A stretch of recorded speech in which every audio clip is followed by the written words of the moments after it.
Project Management, Chapter 13. In Chapter 13, we talk about how we monitor a project as it's being completed. When we're looking at project monitoring and when we create a system to monitor projects, we want to know what data we want to collect, how often we collect the data, who collects the data, we're going to analyze it, and how we're going to report it to management, the customer, or anyone else who needs regular progress reports about the performance of our project. Various information that we would put in our performance project management monitoring information system would be the current status of the project. What is not only the current status as far as schedule, but also what costs have we completed so far? What's the remaining time and cost to complete the project? Are there any potential problems that we need to address? Are we currently on schedule? And if we're not on schedule, are we ahead or behind? And if so, why might that be happening? And if we're already ahead or behind, then we might need to make a forecast of any overrun in time or costs that are going to happen in the future. When we're looking at the data, we want to have somebody assigned to collecting and compiling that data. It might even be more than one person. Do the people completing the work, are they responsible for keeping track of whether or not they're currently on project? Who else is keeping track of this information? How often do we compile and analyze that data? Who creates then the progress reports? How will those progress reports be transmitted? Who are they distributed to? Are all of the reports the same? Does our customer need to have the same information as our upper management does? Probably not. Our customer might need less regular updates. Our customer doesn't necessarily need to know about all of the in things that are happening deep inside the project, but instead would just want high level updates. For the formatting of a progress report format, we would have any progress since the last report. So if we had regular reports, either weekly or monthly, what's the current status of the project? What trends are we seeing so far? Are there any problems and issues since the last report? And if so, what actions and resolution are we going to have with them? If they're old problems, what have we been doing to try to fix them? And if new problems are being identified, what are we going to do in the future? So what kind of corrective actions do we have planned? So an example of what a report might look like is that if we're 3 weeks in, we would have the current status of where we are at 3 weeks. Then we could also see if we were currently behind or currently ahead. This is all part of the project control process. So the control part is keeping track of the actual performance of a project in order to find any issues and make decisions about things that have to be fixed. Our project control steps are setting a baseline plan, measuring progress and performance, comparing the plan against the actual, and then taking action if there are deviances.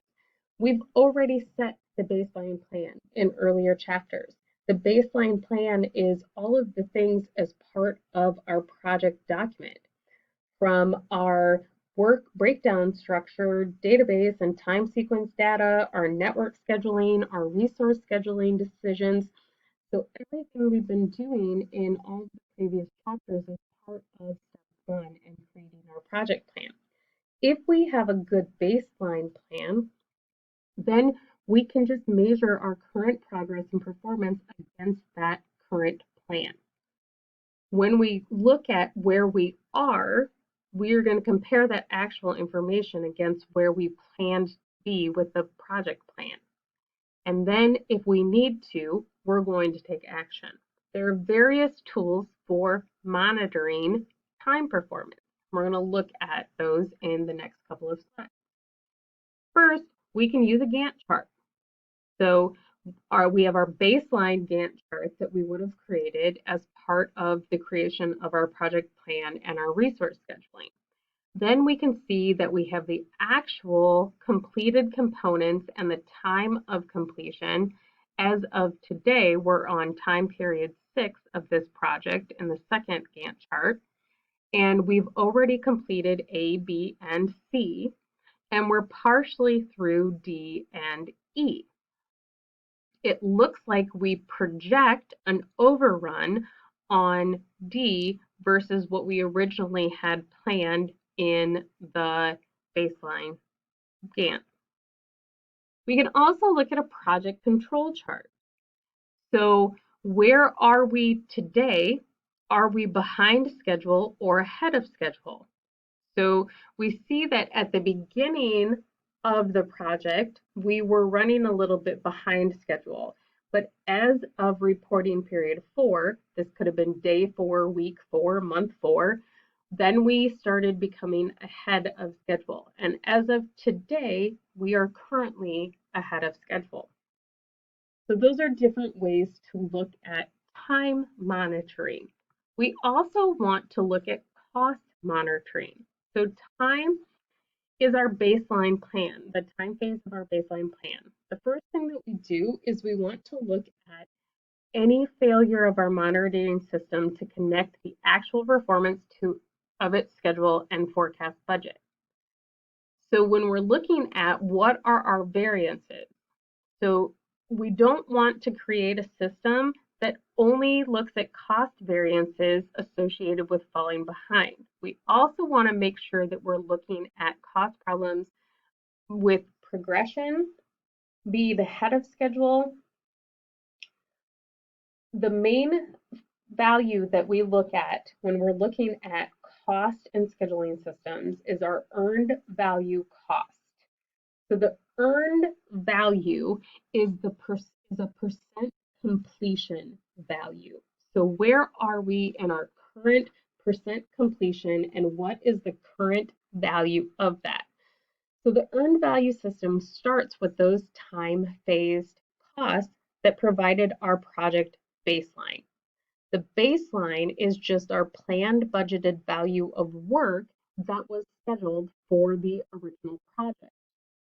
We then compare our actual results to what we had planned in our original project plan. On the next slide, we're going to see a glossary of terms that are used by the Project Management Institute, and a lot of project management software has integrated this glossary of terms. We're also going to be using all of these terms throughout the rest of the chapter. So we've already talked about the EV, or the earned value. So it's just the percentage of complete, looking at the percent complete versus our original budget. We also have the planned value, or the original project scope. Our actual cost of the work completed is AC. CV is our cost variance. So this is our difference between the earned value and the actual cost. Our schedule variance is the difference between the earned value and our baseline, or our planned cost. Our budgeted cost at completion, or BAC, estimated cost at completion, estimated cost to complete remaining work, and the cost variance at completion, whether it's an over or under cost. When we create an integrated cost schedule system, we have 5 steps. So first, in chapters 1 through 12, we've already developed parts 1 and 2. So we've already have our definition of work. We have our scope, we have our work packages, deliverables, we've assigned resources to it, we've created budgets, we have our critical path networks are already created.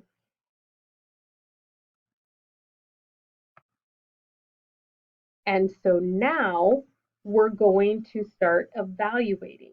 So now we're past the planning process and we're actually in the middle of our project.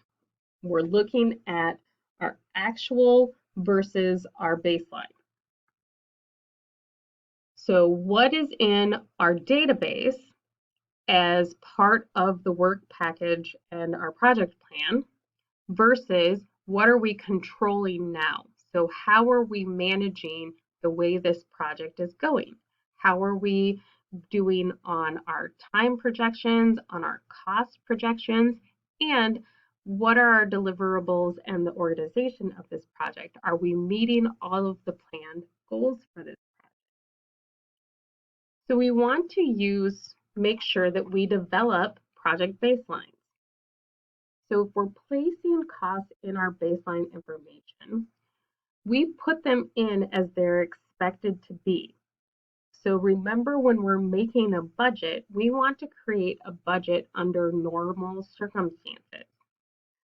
If we're using the percent of complete rule, which is generally how we look at projects, we assign costs to units of work that are completed over the duration of a work package.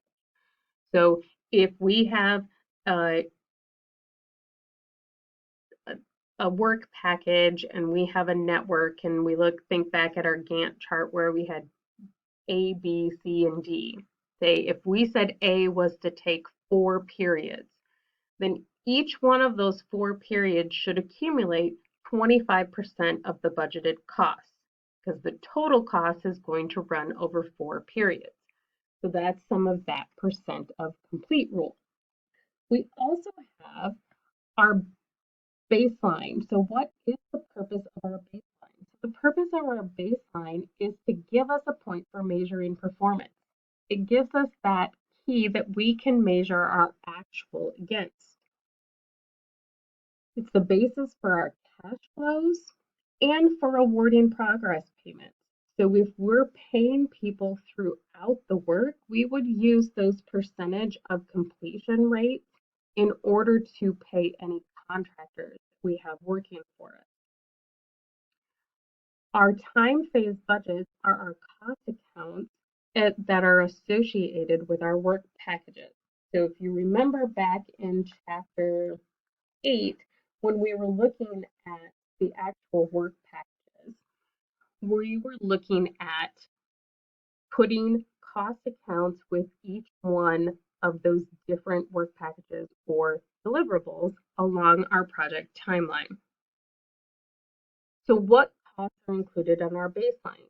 Well, we look at direct costs, labor, equipment, and materials. We generally don't look at overhead costs as part of our baseline because overhead costs are assigned to us based on various accounting rules. So when we're looking at performance measurement, we want to only look at costs that we have control over and not the costs that are arbitrarily assigned to us by a various mechanism. Next, we're going to talk about all of the methods of variance analysis within a project evaluation.